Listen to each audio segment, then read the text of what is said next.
सभी व्यूअर्स को प्यार भरा नमस्कार। मैं हिंदी व्याख्याता कविता चौरान आपके अपने यूट्यूब चैनल केवी की कलम पर आपका हार्दिक स्वागत करती हूँ, अभिनंदन करती हूँ।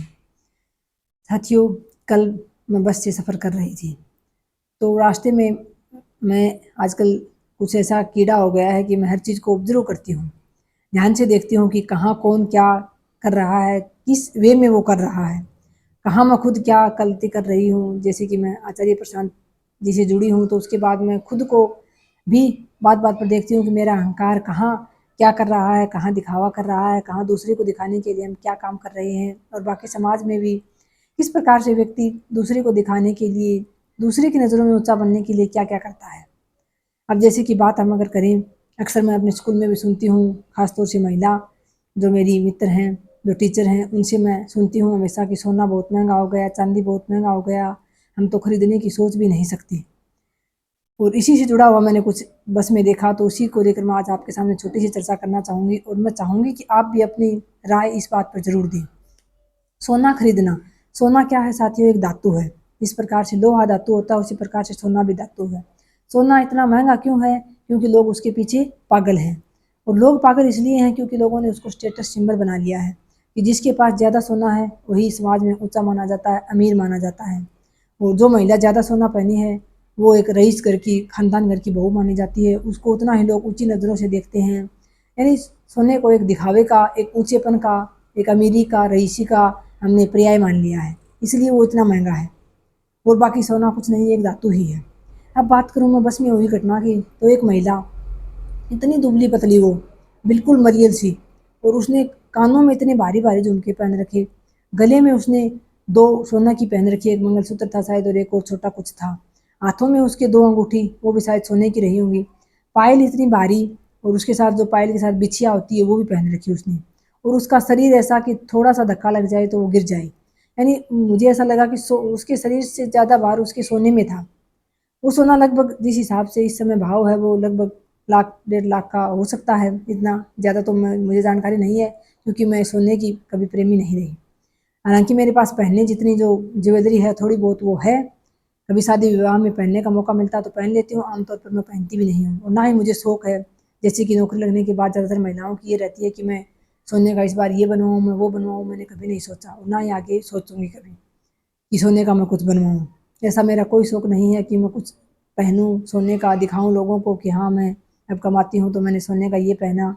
मेरी सोच बस इतनी सी है कि मैं बच्चों को अच्छी शिक्षा दे पाऊँ, अपने परिवार की ज़रूरतें पूरी कर पाऊँ, और अपने जो स्वास्थ्य है अपना उसका ध्यान रख पाऊँ, क्योंकि प्राथमिकता हमेशा हमारा स्वास्थ्य ही होता है। तो उस महिला को देखकर मुझे लगा कि इसने इतना सोना पहनने की बजाय अगर इसी सोने में से उसने कुछ एक वस्तु थोड़ी बेच कर, या तो कुछ खाने पीने की सामग्री ढंग की खा ले, या फिर जो वो बीमार है, कोई उसको बीमारी है तो वो ढंग के डॉक्टर से सलाह लेकर दवाई पानी ले तो उसकी सेहत सुधर सकती है। वो शायद, वैसे तो जन्म और मृत्यु किसी के हाथ में नहीं होती, मृत्यु एक स्वस्थ व्यक्ति भी अचानक से मृत्यु हो जाती है, स्वस्थ व्यक्ति की भी, और बीमार व्यक्ति भी कई सालों तक रह जाता है। लेकिन फिर भी स्वस्थ शरीर स्वस्थ ही होता है। एक तो हम स्वस्थ शरीर के साथ लंबा जीवन जिए, एक और हम बीमार शरीर के साथ लंबा जीवन जिए, एक जैसी बात नहीं होती। तो जितने दिन रहेंगे सिर्फ हमारा शरीर ही हमारा अपना है और कुछ भी नहीं है, बाकी रिश्ते नाते सब कुछ बाद में है। प्राथमिकता हमेशा अपना स्वास्थ्य है। तो अक्सर हम ये शिकायत कर देते हैं कि हमारे पास पैसे नहीं हैं, लेकिन अगर हम साथियों ये चीज़ नोट करें कि हम कहाँ फिजूल खर्ची कर रहे हैं और कहाँ हम सही खर्च कर रहे हैं, तो सबसे ज़्यादा हम देखेंगे कि हम फिजूल खर्ची ज़्यादा करते हैं। सबसे ज़्यादा एक भारतीय समाज में जो सोशल स्टेटस बना हुआ है वो है ज्वेलरी, यानी गहने होने चाहिए। उसके बाद जो दूसरी प्राथमिकता है वो है कॉस्मेटिक का सामान, यानी सजावट का सामान। उस महिला ने इतनी सारी, तो मतलब लाल उसने सिर माथा कर रखा, इतनी बड़ी बिंदी, बिल्कुल एकदम जैसे अभी अभी किसी का खून पी के आई हो, इतने एकदम लिपस्टिक लगा के उसने लाल होठ कर रखे। और उसके शरीर को देखे तो ऐसे दया से आए कि उसने इतना सारा सामान क्यों लपेटा है शरीर के ऊपर दिखाने के लिए। मांग टिक्की, काजल, लिपस्टिक ये क्यों लगाई है, किसके लिए, जब उसका दिल ही खुशी नहीं, और उसके चेहरे को देखकर ऐसा लग रहा था कि जरूर उसको कोई तकलीफ थी, वो स्वस्थ नहीं थी।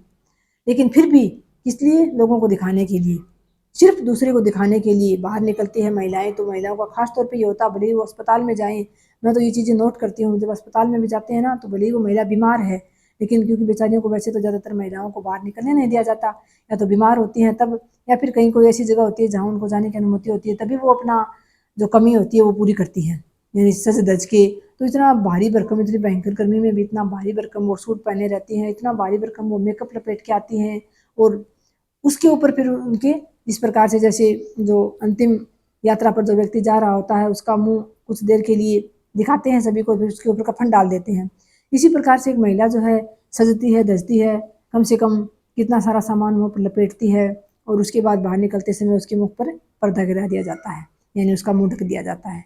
लेकिन फिर भी वो खुश है कि कहीं ना कहीं थोड़ा बहुत उसका मेकअप किसी को दिख ही जाएगा, वो सुंदर लगेगी, वो अपने आप में भी खुश है, किसी को दिखेगा नहीं तो भी कोई बात नहीं, वो अपने आप में भी खुश है। क्यों? सिर्फ दूसरे को दिखाने के लिए कि मैं दूसरे को सुंदर लगूं। क्या मतलब है हमें दूसरे से कि हम किसी दूसरे को सुंदर लगें? क्यों लगें?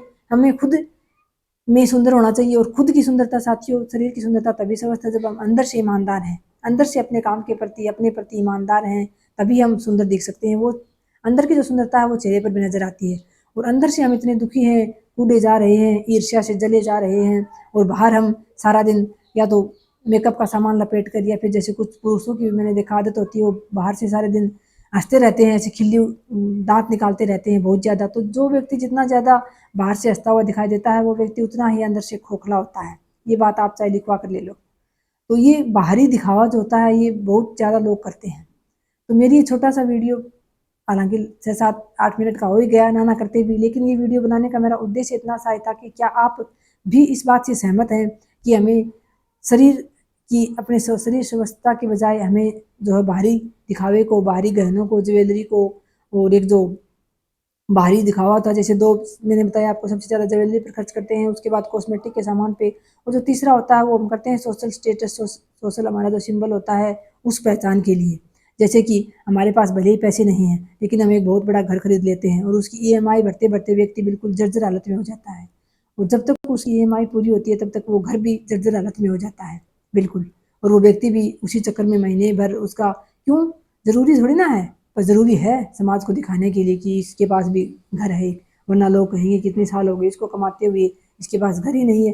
जबकि हमारे भारतीय समाज में बहुत अच्छे अच्छे मकान हैं, बना बना के छोड़ रखे हैं लोगों ने, आराम से आप किराए के मकान में रह सकते हो। कोई ज़रूरी है क्या कि खुद का ही घर हो? तभी खुद का तो कुछ भी नहीं है हमारा यहाँ, एक दिन सब कुछ यही छूट जाना है। तो फिर क्यों अपने दिमाग पर, अपने मस्तिष्क पर इतना भार लिए चलते हैं हम कि नहीं ये तो होना ही चाहिए, ये एक अच्छा घर होना चाहिए, भले ही हमारी क्षमता नहीं है फिर भी एक गाड़ी तो होनी चाहिए लोगों को दिखाने के लिए, भले ही हम उसकी किस्त भरते भरते अपनी बाकी की ज़रूरतें पूरी नहीं कर पा रहे, उसकी किस्त हर महीने कटा देते हैं, और लेकिन दिखावे के लिए गाड़ी तो होनी चाहिए। ऐसे ही महिलाएं होती हैं, वो भी आजकल, जैसे कि आपको पता है, समय समय पर आजकल तो सोशल मीडिया के माध्यम से तो कुछ ज़्यादा ही हो गया है दिखावा। जैसे कि अभी सावन महीना चल रहा है तो इसमें हरी हरी चूड़ियाँ पहनेंगे, हरे सूट, लहरिए की साड़ियाँ, लहरिए की चुंदड़ी, घाघरा, जो भी है, इंस्टा खोल लो, यूट्यूब खोल लो, मारामारी मची हुई है महिलाओं में खरीदने की और दुकानों में बेचने वालों की। सेलर छूट वो अलग से दिखाते हैं, और महिलाएं ऊपर से इंस्टाग्राम पर वीडियो बनाती हैं कि मेरे पति ने मुझे हरी हरी चूड़ियाँ नहीं ला के देती। क्यों बहन, आपके हाथ पाँव नहीं है? आप इस योग्य नहीं है कि आप खुद कमा कर अपनी हरी हरी चूड़ियाँ ला सकती हैं? और हरी हरी चूड़ियाँ नहीं लाएंगी तो क्या ये सावन का महीना बीतेगा नहीं? तो ऐसी ऐसी, मतलब हम सोचते तो ये हैं कि हमारा देश प्रगति कर रहा है, आर्थिक मजबूत बन रहा है, हमारा देश आगे बढ़ रहा है, और कहाँ जो हमारी जो आधी आबादी है, जो हमारी भारत की जो महिला ये हैं, जो आधी आबादी है, वो कहाँ हरी हरी चूड़ियों में, लहरिए की सूटों में, साड़ियों में फंसी पड़ी है। तो बहुत एक थोड़ा दुख सा होता है कि कहाँ तो हमें अपनी जो क्षमता है उसको अपने देश को आगे बढ़ाने में, कुछ अच्छा करने में लगाना चाहिए, और कहाँ हम उन्हीं हरी चूड़ियों में, गहनों में, सूट साड़ी में, आज ये त्योहार आ गया, आज वो त्योहार आ गया, आज उस पे लेना है, आज इस पे लेना है, कहाँ हम इसमें उलझे उलझे रहते हैं। तो ये देखकर थोड़ा सा मुझे अजीब सा लगा, तो भी मैंने ये वीडियो बनाया। आप भी अपनी राय जरूर दें इस पर कि आप क्या सोचते हैं इस बारे में, क्या ये सब दिखावा करना जरूरी है, या फिर हम एक साधारण रहकर भी हम अपना जीवन उच्चतम उद्देश्य के लिए जी सकते हैं? आपकी राय का मुझे इंतजार रहेगा, आपके कमेंट का। आपकी, मैं अपनी बात रखने के लिए स्वतंत्र हूँ, मैंने अपनी बात रख दी, जो मेरे विचार थे वो रख दिए। आप अपनी बात रखने के लिए स्वतंत्र हैं, जो भी आपके विचार हैं इस वीडियो पर वो जरूर बताएं, आमंत्रित हैं आपके विचार।